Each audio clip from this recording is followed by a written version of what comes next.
11장 21절 한 절을 읽고 또 창세기를 읽도록 하겠습니다. 신약성경 365쪽입니다. 신약성경 365면 히브리서 11장 21절 한 절입니다. 한 절 짧기 때문에 같이 한 목소리로 읽겠습니다. 신약성경 365쪽 히브리서 11장 21절 한 절입니다.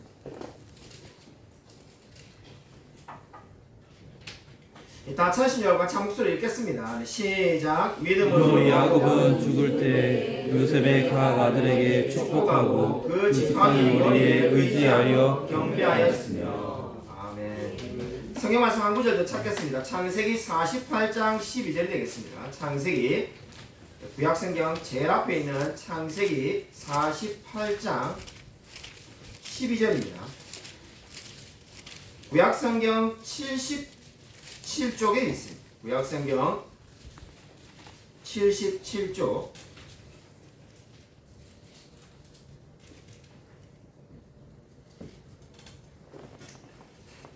창세기 48장 12절 같이 한 목소리로 읽겠습니다.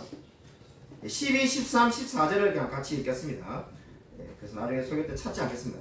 12, 13, 14절을 그냥 같이 한 목소리 읽겠습니다. 시작. 요셉이 아버지의 무릎 사이에서 두 아들을 물러나게 하고 땅에 엎드려 절하고 오른손으로는 에브라임을 이스라엘의 왼손을 향하게 하고 왼손으로는 므낫세를 이스라엘의 오른손을 향하게 하여 이끌어 그에게 가까이 나아가매 이스라엘이 오른손을 펴서 차남 에브라임의 머리에 얹고 왼손을 펴서 므낫세의 머리에 얹으니 므낫세는 장자라도 팔을 엇바꾸어 얹었더라.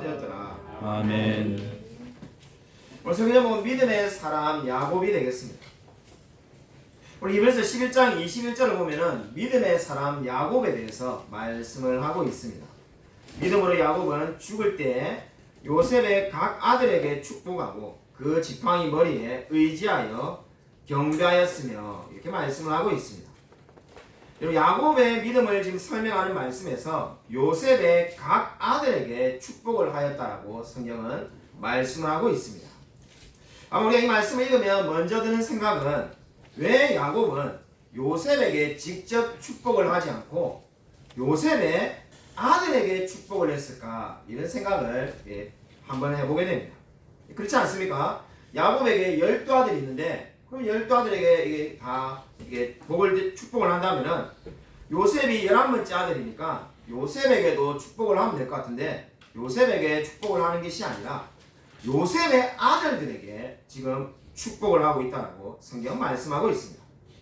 그 이유가 무엇일까요? 그 이유가 우리가 오늘 조금 전에 읽었던 창세기 48장 12절에 나와 있습니다. 요셉이 아버지 무릎 사이에 두 아들을 물러나게 하고 땅에 엎드려 절하고 이렇게 말을 합니다. 그러니까 요셉은 어떻게 했습니까? 아버지 야곱의 무릎 사이에 두 아들 누구입니까? 에브라임과 므낫세를 앉혔다고 지금 성경 말을 하고 있습니다. 이것이 무엇을 의미할까요? 마치 우리가 뭐 설날 명절 돼가지고 우리가 할아버지 할머니 찾아가면은 우리 자녀들이 할아버지 할머니에게 절하고 뭐 그렇게 하는 거 뭐 그런 느낌 같이 드는데 여러분 이러한 행동들은 입양 절차를 말을 하는 겁니다. 단지 성경에만 나오는 것이 아니라 고대 함무라비 법전에도 동일한 내용이 나와 있습니다. 그러니까 자신의 이 지금 아이들을 지금 이 야곱에게 어떻게 하는 겁니까? 입양하는 그러한 절차가 바로 무릎 사이에서 두 아들을 놓게 하였다가 앉혔다가 물러나게 한다고 말을 하고 있습니다. 그렇기 때문에 이 야곱의 12아들이 우리가 너무나 잘 아는 것처럼 이스라엘의 12지파가 되는데 요셉 지파는 없습니다. 그러니까 원래 요셉이 아들이니까 당연히 요셉이 이 한 지파를 이루어야 될 것 같은데 그것이 없고 대신 에브라임과 므낫세 지파가 있습니다. 왜냐하면 그 이유는 바로 방금 제가 설명한 것처럼 요셉을 대신하여 에브라임과 므낫세가 야곱의 자녀로 입양되었기 때문입니다. 아니 왜 그렇게 했는가? 아니 그냥 요셉에게 주면 될 것 같은데 왜 에브라임과 므낫세에게 주었는가? 우리가 이렇게 생각할 수 있는데 그 이유는 바로 뭡니까? 비록 요셉이 야곱의 11번째 아들이지만은 장자의 축복을 받았기 때문입니다. 율법에 보면은 장자는 다른 아들보다 2배의 몫을 받게 되어 있다고 성경은 말씀합니다. 네, 그러면은 이 지금 요셉이 장자의 축복을 받아서 지금 에브라임과 므낫세가 지파가 되었는데, 그럼 우리가 드는 생각이 뭡니까? 아니, 어떻게 가장 먼저 태어난 아들이 르우벤인데, 르우벤이 아닌, 그것도 그 다음 아들 뭐 두 번째, 세 번째 아들도 아닌 11번째 아들인 요셉이 장자의 축복을 받아서 두 몫을 받아서 에브라임과 므낫세가 이 이스라엘의 12지파를 이룰 수가 있는가? 아마 이런 생각이 안 들어야 안 될 수가 없을 겁니다. 그 이유가 바로 역대상 5장 1, 2절에 그 이유가 나옵니다. 여러분 프린터본에 제가 다 적어놨습니다. 한번 같이 한 목소리 한번 읽겠습니다. 역대상 5장 1, 2절 우리 같이 한 목소리 읽겠습니다. 네, 시작. 이스라엘의 장자 르우벤의 아들들은 이러하니라. 르우벤은 장자라도 그의 아버지의 침상을 더럽혔으므로 장자의 명분이 이스라엘의 아들 요셉의 자손에게로 돌아가서 족보의 장자의 명분대로 기록되지 못하였느니라. 유다는 형제보다 뛰어나고 주권자가 유다에게서 났으나 장자의 명분은 요셉에게 있느니라. 아멘. 네, 오늘 성경이 어떻게 말씀하고 있습니까? 역대상 5장 1, 2절은 르우벤이 장자지만은 이 아버지의 침상을 더럽혔기 때문에 그 죄로 인해서 장자의 명분이 상실되었다고 말합니다. 그래서 메시아, 주권자 메시아는 유다를 통해서 나오고 사실상 장자는 누가 되었다는 겁니까? 요셉에게로 옮겨가게 되었다고 성경이 지금 오늘 우리가 읽은 이 말씀을 설명해 주고 있습니다. 그렇기 때문에 요셉에게 두 몫을 주기 위해서 요셉의 두 아들인 에브라임과 므낫세를 지금 입양하는 절차를 가진 겁니다. 그래서 어떻게 됐습니까? 그 절차를 통해서 지금 이제 이스라엘의 12지파가 이게 만들어지게 된 겁니다. 그럼 오늘 성경은 어떻게 말씀하고 있습니까? 야곱은 믿음으로 자신의 자손들이 바로 하나님께서 큰 민족으로 만들어 주실 것을 믿고 있었습니다. 그리고 그 민족으로 만들어 줄 줄 알고 축복을 하고 있는 겁니다. 여러분, 믿음이 무엇입니까? 정말 히브리서 11장이 말하는 것처럼 보이지 않는 것에 증거라고 말하지 않습니다. 여러분, 자기의 아들 12명이 어떻게 이스라엘의 12지파가 될 것을 알 수가 있겠습니까? 그냥 그저 평범한 아들에 불과한 것처럼 보이지만은 믿음으로 하나님이 그렇게 역사하실 줄 믿고 지금 야곱이 12아들에게 축복을 하였다고 성경은 말씀하고 있습니다. 여러분, 다시 말씀드리지만 믿음은 뭡니까? 보이지 않는 것을 하나님의 역사를 믿고 나아가는 겁니다. 아멘. 그래서 보이지 않는 것을 믿고 기도하는 겁니다. 우리 새벽에 우리 여러분이 요즘 성도님들이 나오셔가지고 감사한데 새벽에 열왕기하를 지금 우리 큐티 말씀으로 계속 이 매일 성경을 따라서 보고 있습니다. 지난주에 우리 매일 성경 큐티 말씀을 보면은 열왕기하에 두 왕을 대조적으로 설명하는데 호세아 왕은 어땠습니까? 호세아 왕은 이 하나님을 잘 섬기지 않고 여로보암의 길을 따라가서 결국은 우상을 사랑하였고 이 아수르에게 대항하여서 결국 사실상 아수르에게 멸망을 당하였다라고 성경은 말씀합니다. 네, 그 다음에 왕이 되었던 히스기야는 이제 여호와 앞에 정직하게 행하고 우상을 없앴는데 역시 아수르에게 대항을 합니다. 그래서 어떻게 보면 성경의 흐름이 똑같은 이야기가 또 나온다는 생각이 들 정도로 아수르에게 굉장한 압박을 당하는데 결론이 전혀 다릅니다. 18만 5천 명이나 되는 아수르 분들이 결국 다 죽고 물리치게 됩니다. 근데 그 차이가 어떻게 만들어진가? 똑같은 나라이고 똑같이 힘이 없고 뭐 불과 연도가 얼마 차이 나지 않는데 왜 호세아 왕은 아수르에게 처처마리만큼 이 망하고 은 1000달란트 이 당시에 보면은 노예 10만 명의 값을 다 치르고 물러서게 되는데 아니 어떻게 이 히스기야는 전쟁에서 승리하게 될까? 그 차이를 성경은 어떻게 말합니까? 히스기야는 믿음이 있었는데 그 믿음으로 하나님께 기도하였다고 성경은 말씀하고 있습니다. 여러분 열왕기하 19장 15절 제가 프린트물에 적어놨는데 같이 한번 읽겠습니다. 열왕기하 19장 15절 같이 한 목소리 한번 읽겠습니다. 네, 시작. 그 앞에서 히스기야가 기도하여 이르되 그룹들 위에 계신 이스라엘의 하나님 여호와여 주는 천하 만국의 홀로 하나님이시라. 주께서 천지를 만드셨나이다. 아멘. 여러분 이 성경을 보면은 차이가 딱 한 가지밖에 없습니다. 여러분 우리가 믿음이 있는 사람과 믿음이 없는 사람의 차이가 뭘까요? 바로 히스기야가 믿음이 있었기 때문에 그 믿음을 가지고 믿음대로 기도하였습니다. 상황이 너무나 똑같습니다. 성경에 보면은 정말로 당시의 최강대국인 아수르 앞에 결코 이스라엘이 이길 방법이 없습니다.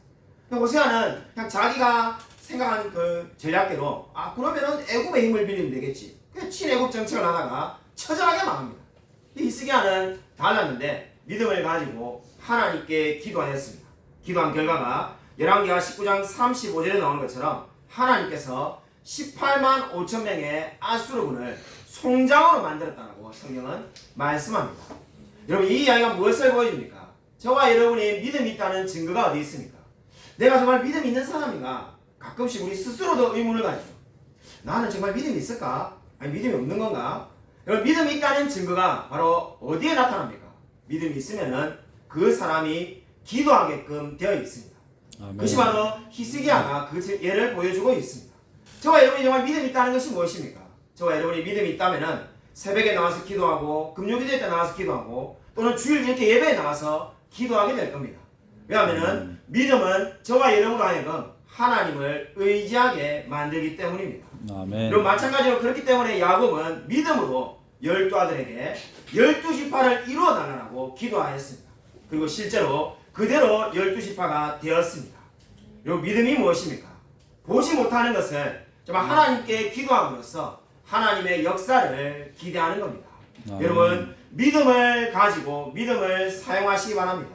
여러분 정말로 하나님께서 그 믿음 가운데 역사해 주실 줄로 믿으시기 바랍니다. 아멘. 여러분 우리가 읽었던 이 창세기 48장에 보면은 48장 15, 16절에 이런 말씀이 있습니다. 우리 한번 창세기 48장 15, 16절 프린트물에 다 나와 있습니다.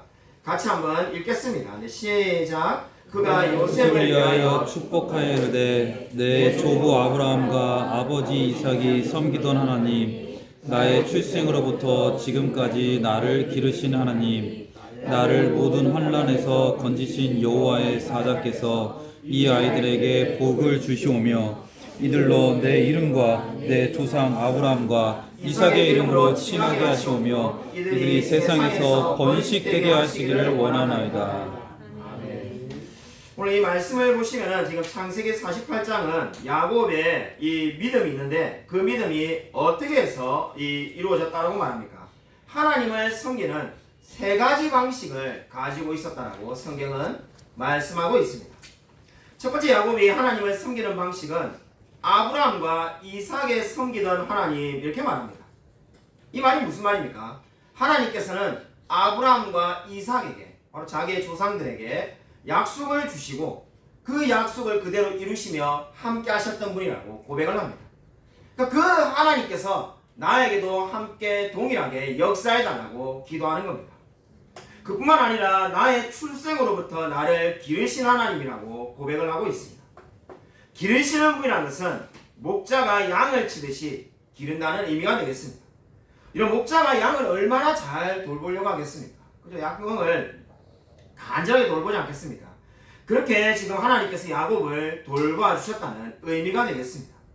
그리고 세 번째로 환난에서 자신을 건졌던 분이 하나님이라고 말을 합니다.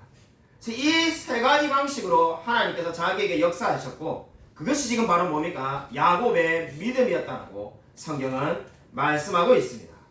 여러분 우리가 지금 야곱의 믿음에 대해서 살펴보고 있는데 성경을 보면은 야곱이 하나님을 3번 만났다라고 성경은 말씀합니다. 물론 평생에 더 많이 하나님을 만났을 수도 있지만은 성경이 말하는 것은 3번에 걸쳐서 야곱이 하나님을 만났다고 말합니다. 첫 번째 하나님을 만난 것이 창세기 28장 13절에 에서의 진노를 피하여서 외삼촌의 집으로 도망가는 때에 베델에서 하나님을 만났습니다. 두 번째로 야곱이 하나님을 만났던 것은 창세기 31장 11절에 라반의 집에서 이미 부자가 되었는데 그 라반의 아들들이 시기하고 미워하자 이제 고향으로 돌아가려고 할 때 또 하나님을 만났습니다. 마지막으로 하나님을 만난 세 번째 장면은 창세기 32장에 정말 두 번의 상황보다 훨씬 더 큰 위기인데 에서가 이제 이 야곱에게 복수하기 위해서 400명을 데리고 온다는 소식을 듣고 야복강에서 기도할 때 하나님을 만났습니다. 여러분 이 야곱이 세 번의 하나님을 만났다고 하니까 뭐 구원받았다가 취소되었다가 구원받았다가 취소되었다가 그 이야기를 하는 게 아닙니다. 우리 비슷한 이야기가 우리 웨슬리의 일기를 보면은 웨슬리가 뭐 하와이에 선교사로 있을 때도 하나님을 만났다고 하고 또 어디 가서 하나님을 만났다고 이래서 아니 웨슬리는 도대체 구원을 못 받았는가? 도대체 언제 구원을 받았는가? 뭐 이렇게 이 생각하는 분도 있는데 그러한 말이 아니라 마치 야곱처럼 이미 구원을 받았지만은 마치 거듭나는 것에 방불할 만큼 자신의 삶에 큰 영향을 주는 하나님을 만난 계기가 있었다는 의미가 되겠습니다. 야곱이 바로 그렇게 일생에 걸쳐서 세 번 하나님을 만나는데 그 세 번이 모두가 굉장히 야곱의 인생에 중요한 순간순간입니다.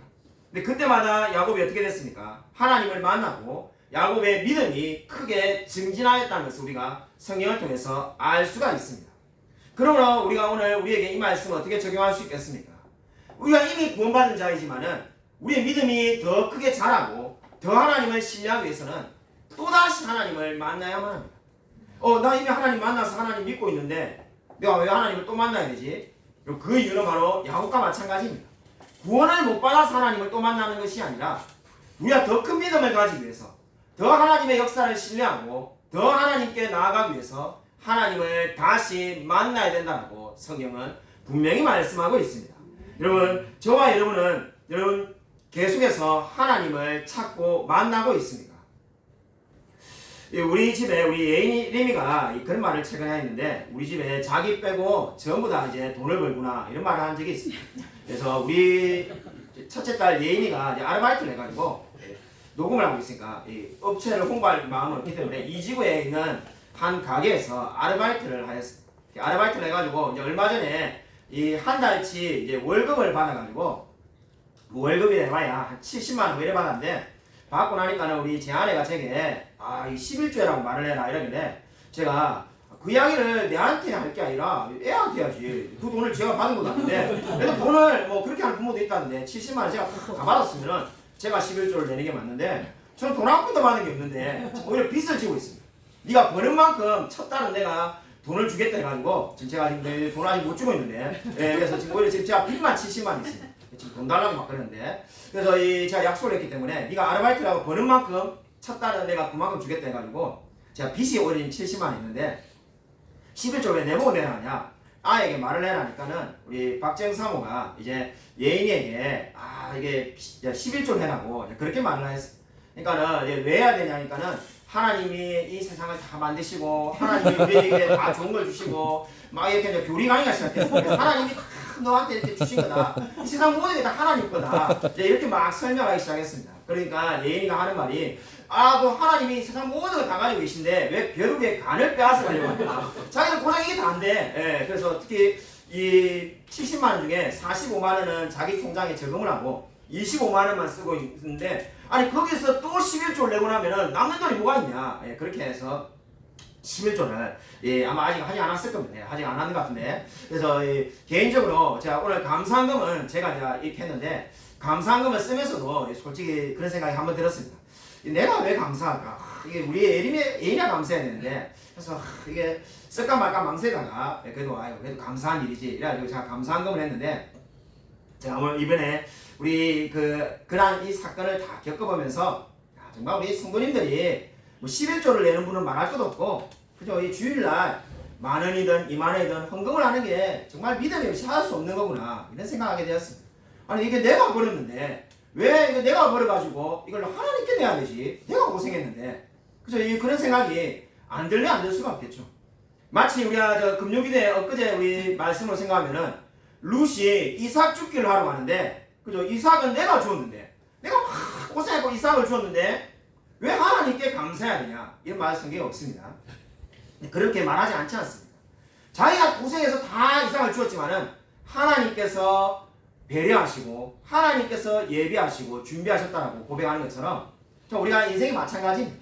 내가 열심히 한 달 동안 일해가지고 70만 원을 벌든 300을 벌든 아니 1000만 원을 벌든 그 모든 것이 하나님께서 주셨다라고 고백하는 것이 뭡니까? 믿음인 줄로 믿으시기 바랍니다. 여러분 내가 했는데 내가 수고했는데 그런 것이 아니라 내가 열심히 수고했지만은 이 모든 것이 하나님이 주셨습니다라고 고백할 때 이제 그 사람이 믿음을 가지게 된 사람입니다. 믿음을 가지게 된 줄로 믿으시기 바랍니다. 아멘. 여러분 오늘 이 야곱의 믿음은 섭리하는 하나님을 말씀하고 있습니다. 여러분 야곱을 믿음을 보면은 하나님의 섭리를 깨우칩니다. 야곱은 정말로 우리가 그저 야곱에 대해서 좋아하시는 분들이 많은데 보면은 야곱은 믿음이 계속 자라갑니다. 그래서 지금 이 창세기를 읽어보면은 야곱이 요셉의 아들들에게 축복할 때 어떻게 합니까? 야곱의 오른손을 큰아들인 므낫세에게 그리고 왼손을 에브라임에게 두기를 요셉은 원합니다. 왜냐하면 당연히 큰아들인 므낫세가 축복을 받기를 요셉이 원해서 그런 거죠. 근데 그렇게 하지 않고 손을 크로스 해가지고 오른손을 작은 아들인 에브라임에게 얹고 반대로 왼손을 므낫세에게 얹습니다.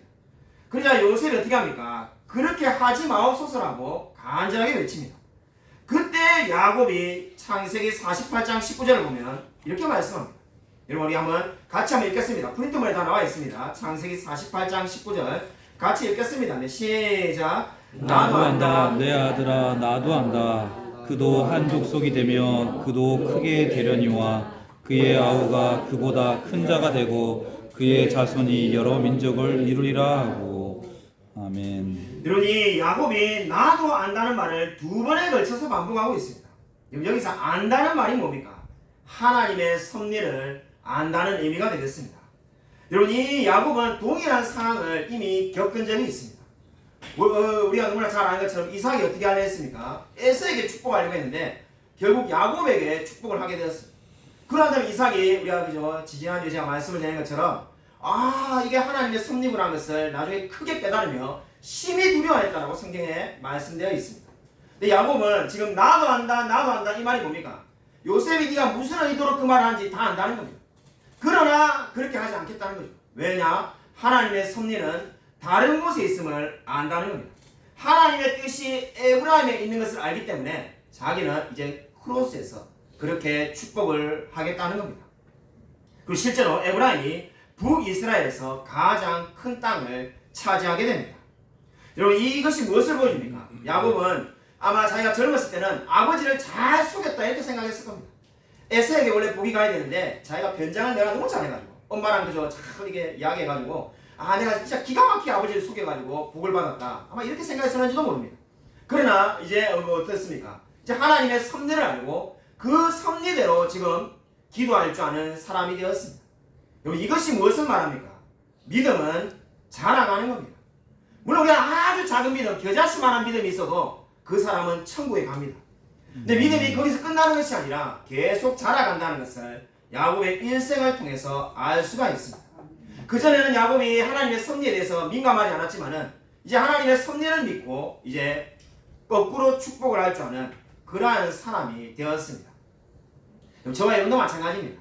인생을 살아가다 보면은 우리가 정말 왜 이런 일이 생기지 이해하지 못할 때가 너무나 많이 있습니다. 돌이켜보면은 시간이 지나고 보면 어떤 생각이 듭니까? 이게 하나님의 섭리구나.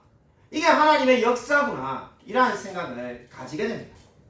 우리 올 봄에 우리 교회에 우리가 여름에 강사님을 막 연속적으로 제가 우리 교회에서 초대할 때가 있었습니다.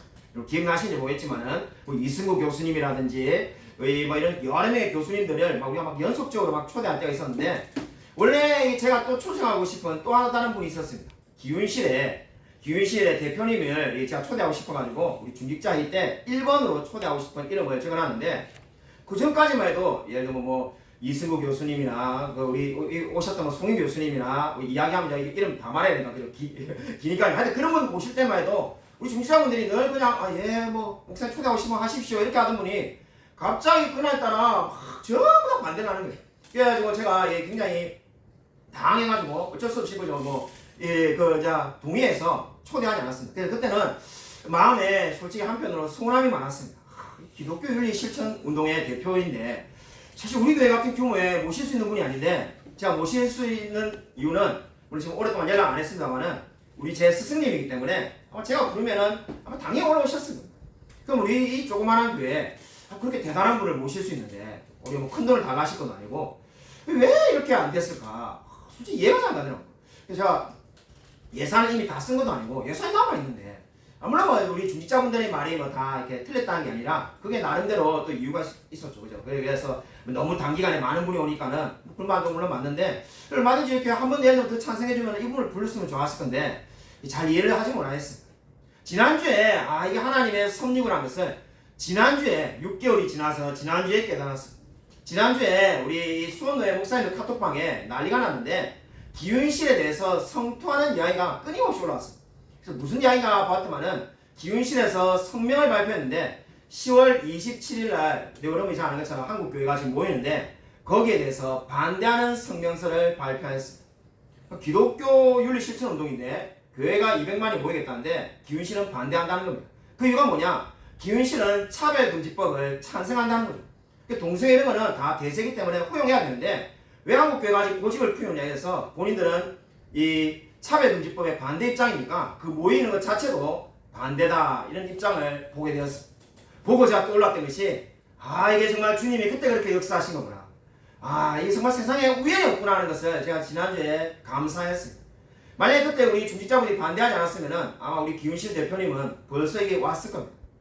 그분이 저하고 보통 사이가 아닌 게 제가 대학 다닐 때 제가 경상대를 다닐 때 그 교수님이 저에게 총학생회장 나가라고 출마하라고 저한테 권유한 분입니다. 권유하면은 자기가 아는 교수님들 전부 다 말해가지고 각과별로 또는 이 기독 동아리 예를 들면 타임지 동아리든 자기가 영향력 행사할 수 있는 데가 너무나 많기 때문에 네가 충분히 배우도 남을 거다. 그렇게 권했던 분이고 제가 졸업할 때 신학을 간다고 하니까는 혹시 신학 가지 말고 자기가 사람들 소개시키고 밀어줄 테니까는 정치할 마음 없냐 이렇게 저한테 권하기도 했어요. 제가 오랫동안 잊고 살았는데 우리 교회에 누구라고 말하지 않아도 사람이 그저 많지 않으니까 누군지 뻔하니까 우리 승준이가 우리 교회 처음 와서 설교 듣고는 어머니 아버지한테 그래 말했다는데 우리 목사님 설교 들으니까는 정치알도 잘하실 것 같다 이래가지고 그 말을 제가 박정희 씨한테 건네듣고는 그 잊고 있었던 교수님이 떠올랐습니다.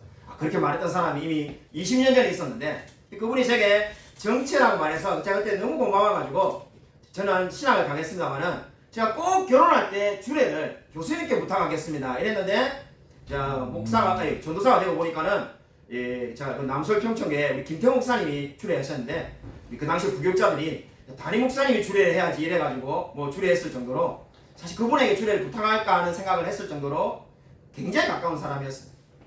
그래서 그래서 이제 어쩌다 보니까 생각이 나서 그분을 한번 모실까 이랬는데 지금 돌이켜보니까 지난주에 모시지 않은 게 너무나 감사하구나.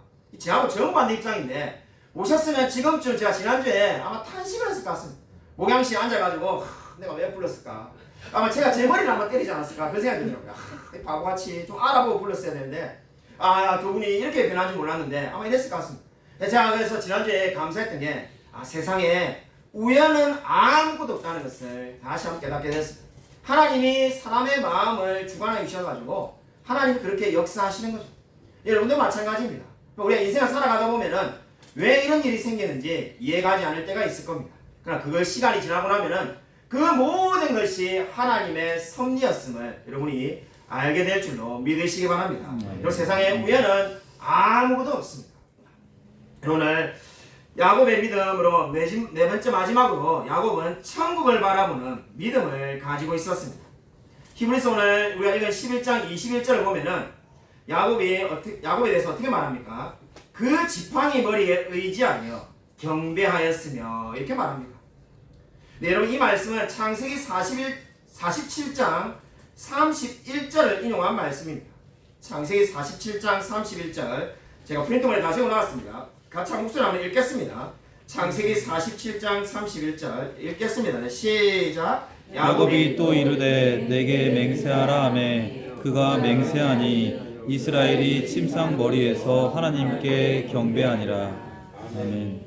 여러분 이 의아한 생각이 드는 것은 히브리서가 지금 창세기를 인용하고 있는데 우리가 읽어봤으니까 지금 말씀을 읽자마자 드는 생각이 뭡니까? 히브리서는 지팡이 머리에 의지한다고 되어 있고 창세기는 침상 머리에서 하나님께 경배한다라고 이렇게 되어 있습니다.